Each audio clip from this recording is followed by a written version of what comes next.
बिहार चुनाव को लेकर अलग अलग आकलन और सर्वे सामने आ रहे हैं। इस बीच एक और ताजा सर्वे सामने आया है। इस सर्वे किया है टाइम्स नाउ जेवीसी ने। बिहार को लेकर इस सर्वे के आंकड़े चौंकाने वाले हैं। टाइम्स नाउ जेवीसी के मुताबिक अगर आज चुनाव हुए तो एनडीए गठबंधन को 120 से 140 सीटें मिल सकती हैं, जबकि महागठबंधन 93 से 112 सीटें जीत सकता है। इसके अलावा इस सर्वे में प्रशांत किशोर की पार्टी जनसुराज को सिर्फ एक सीट दी गई है। अन्य के खाते में 8 से 10 सीटें जा सकती हैं। बिहार में कुल 243 विधानसभा सीटें हैं। बहुमत के लिए 122 सीटों की जरूरत होती है। इस सर्वे के हिसाब से बिहार में एक बार फिर एनडीए की सरकार बन सकती है। सर्वे के मुताबिक पार्टी वाइज सीटों की बात की जाए तो बीजेपी को 70 से 81 सीटें मिल सकती हैं, जबकि जेडीयू के खाते में 42 से 48 और चिराग पासवान की पार्टी एलजेपी को 5 से 7 सीटें मिलने का अनुमान लगाया गया है। इसके अलावा जीतन राम मांझी की पार्टी हिंदुस्तानी आवाम मोर्चा को 2 और उपेंद्र कुशवाहा की पार्टी राष्ट्रीय लोक मोर्चा को 1 से 2 सीटें मिल सकती हैं। टाइम्स नाउ जेवीसी के सर्वे के मुताबिक आरजेडी को 69 से 78 सीटें मिल सकती हैं, जबकि 9 से 17 सीटें कांग्रेस के खाते में जा सकती हैं। इसके अलावा सीपीआई-एमएल 12 से 14 सीटें जीत सकती है, जबकि सीपीआई 1 और सीपीआई-एम 1 से 2 सीटें जीत सकती है। इससे पहले सामने आए वोट वाइब के ताजा सर्वे में महागठबंधन को आगे बताया गया था। वोट वाइब ने क्या अनुमान निकाला है, अब हम वो आपको दिखाते हैं। जब लोगों से सवाल पूछा गया कि इस चुनाव में किसकी जीत होगी, ये बात समझ लीजिए कि वोटिंग इंटेंशन नहीं, मतलब ये लोग वो नहीं कह रहे कि मैं किसको वोट डालूंगा। उनसे पूछा गया लोगों से कि आपकी नज़र में कौन चुनाव जीतेगा, तो ज़्यादा लोग ये कह रहे हैं कि महागठबंधन चुनाव जीतने जा रहा है।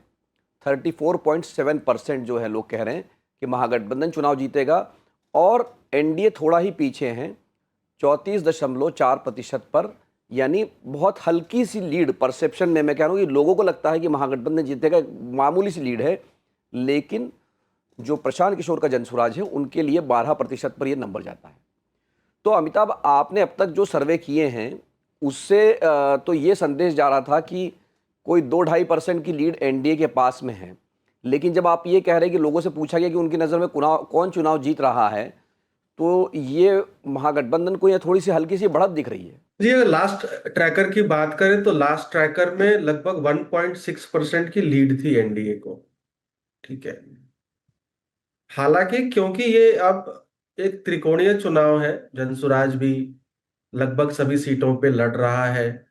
जनसुराज किसको डैमेज कर रहा है, किसको नहीं डैमेज कर रहा है, इसको लेकर के संशय है। और कहीं ना कहीं इसी पीरियड में आप देखेंगे कि नीतीश कुमार होम मिनिस्टर का बयान भी है, जो नीतीश कुमार की चीफ मिनिस्टरशिप के ऊपर एक क्वेश्चन मार्क, एक सवालिया निशान खड़ा कर देता है। तो जो ट्रैकर हमने 8 तारीख को रिलीज किया था, उसके बाद ये 4-5 इवेंट्स हुई हैं। एक और इवेंट हुआ है कि तेजस्वी यादव ने सरकारी, यानी हर घर एक सरकारी नौकरी का वादा। तो ये 4-5 इवेंट्स हुई हैं जब हमने ये लास्ट ट्रैकर किया था।